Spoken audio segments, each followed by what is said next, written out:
Hi, I'm Pamela. My friends and family call me Pam. You can call me Pam. You just missed my friend Alice. She often pops in around this time. We went to school together, but she lives in Northumberland now. She's an artist and she's just opened a studio and tea rooms near Dunstanburgh. Oh, I love the light up there and the sandy beaches. A lovely walk along there gives you time to think and blow the cobwebs away. Now, we often go round to my mum and dad's house near Wakefield. That's Jack and Liz's to you. But we're having a change this year and staying at home. To be honest, I'm quite enjoying the peace and quiet as I'm the only one in for the next hour or so. I hope you don't think this is a bit cliche. Mince pies at Christmas. But I thought, hey, why not? And anyway, homemade mince pies have got to be a bit of a tradition round our house. My mum don't like baking. I do. There's a long-standing joke in our family about me standing on a stool trying to reach the kitchen worktop to bake from a young age. Now the story goes my mum couldn't or wouldn't bake. I can't resist it. My mum thinks I'm awful, but I'm only teasing her really. She's a great cook when she puts her mind to it. There's 3 generations of baker here next to me. There's the bowl, my grandmother's, and the pastry cutters from my mum. She says there's no use in being at her house. Your dad will only want me to make pastry more often and he knows it's not good for him. I remember when I was little, sitting up at the dining room table for what my granddad called a card sharpening session. Have you got your brown soap, he'd ask. I can remember a matte leather zip-up purse. Oh, it must have been my nan's because it had a shiny red lipstick embossed onto the front of it. That leather felt lovely.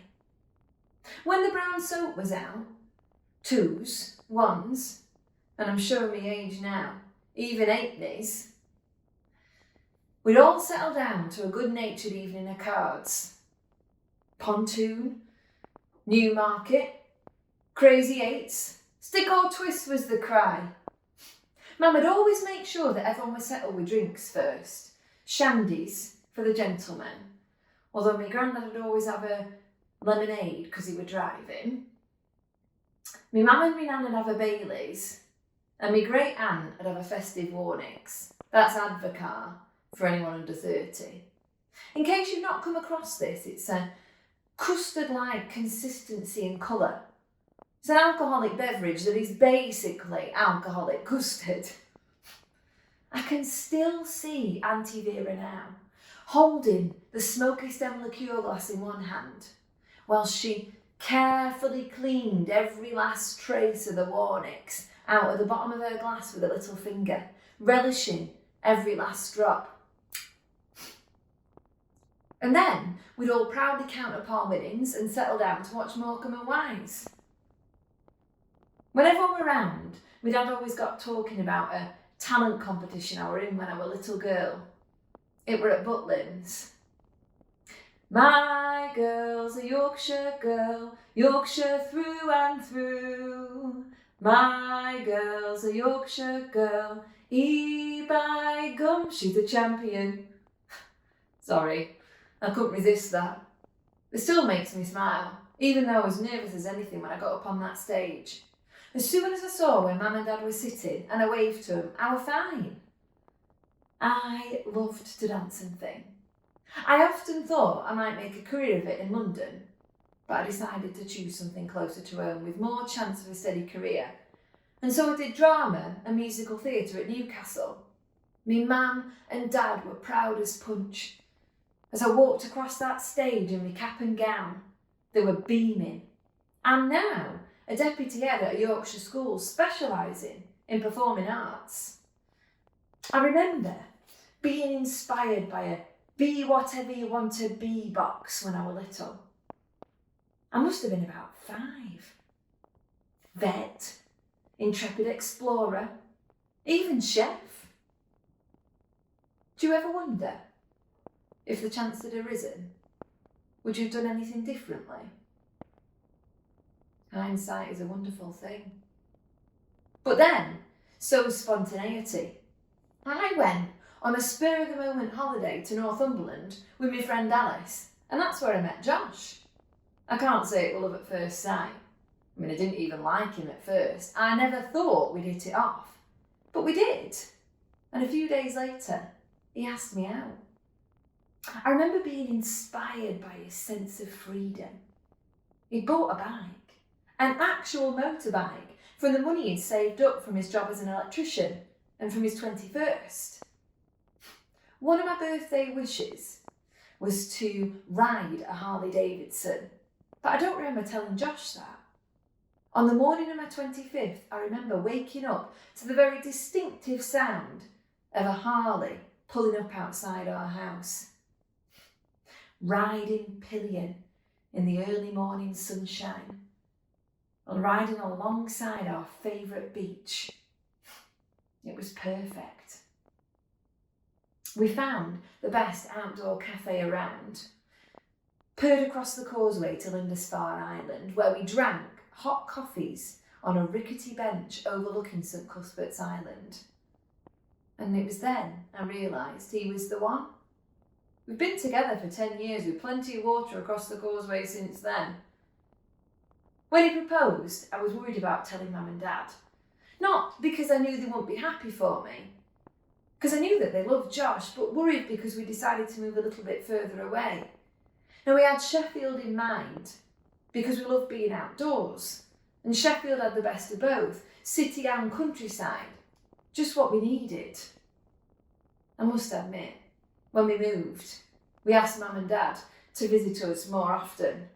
I mean, which they happily did, especially when they'd retired. They still teased us though, saying we won't remember the way to their house and we'd not visited in such a long time. Mum and Dad occasionally ventured further afield, but we always went to Blackpool on holiday when I was little. Oh, the trips to Blackpool Tower. Dad coaxing me across the walk of faith, me clinging onto his hands, ready to jump into his strong arms. The sea air really did work up an appetite, whether it was skipping down to the donkeys or trudging in the rain. I must admit, it did seem to rain a lot in Blackpool. Next stop, Harry Ramsden's for fish, chips, bread and butter and a cuppa. Mum and Dad carried on going to Blackpool for years afterwards, even though I tried to persuade him to go somewhere else. Then, 2 years ago, they suddenly announced that we're going to go on holiday abroad. It were a real surprise. To Germany, to Heidelberg.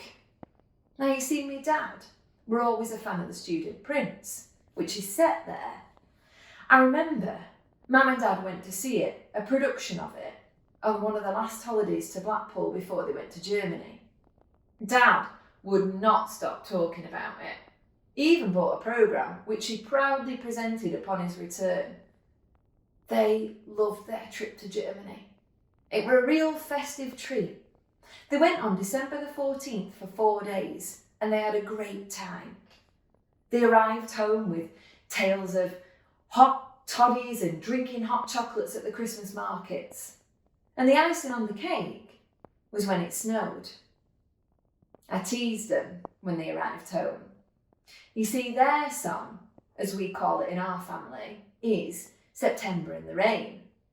That year, it became December in the Snow. They didn't mind. Well, I'd best get on and finish these. I promised everyone homemade mince pies and a cuppa on their return. Oh, I won't be a minute, ma'am. That's Liz to you. She is in her element and will be for as long as she's here. She and Josh have just taken little Jack down to the park and he loves it there, especially on the swings. He's 2 this year and is ringing his jingle bell his granddad Jack gave him. My mum reckons he's a chip off the old block with his cheeky smile and sense of humour. My dad would have thought so too. Cheers, Dad. I love you. Dad? He really is a chip off the old block, you know. Then I don't need to tell you that, do I? I love you lots. Cheers.